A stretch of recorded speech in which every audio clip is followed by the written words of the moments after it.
sống tới trôn tẹp lường lại xin con món sen hông má dập tay khẩu ấy nhìn khẩu ấy tay người có dòng nham hẳn tuổi nhớ lúc hàng ly lại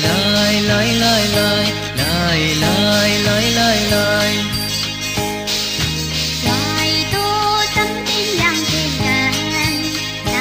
lại đi hành tháng thở hám bánh nhau trái khẩu ấy trái người lúc tình con sẽ hiến những lúc hàng ly lại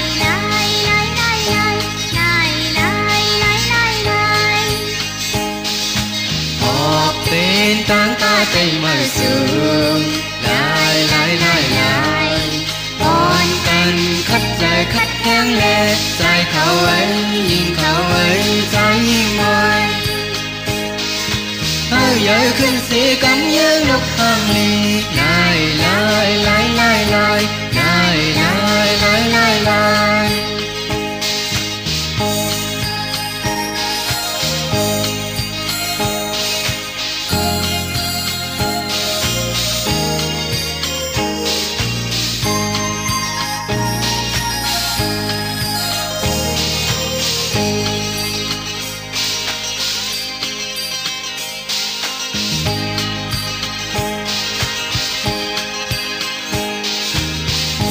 lư tóm tới trên bè lường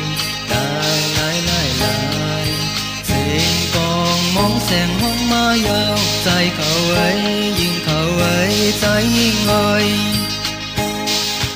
có dòng nhâm hẳn tuổi nhớ lúc hàng ly lại hoài tô tấm tin lặng trên ngàn lại đi hành tháng thở hám bánh nhau trái khẩu ấy trái người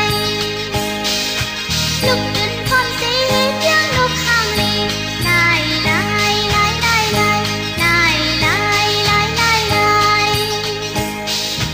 họp bên táng ta tay mời sương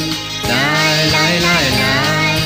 con cần khách dài khách hang lệ dài khẩu ấy nhìn khẩu ấy trái người hơi giới khinh sĩ cắm nhớ lúc hàng ly lại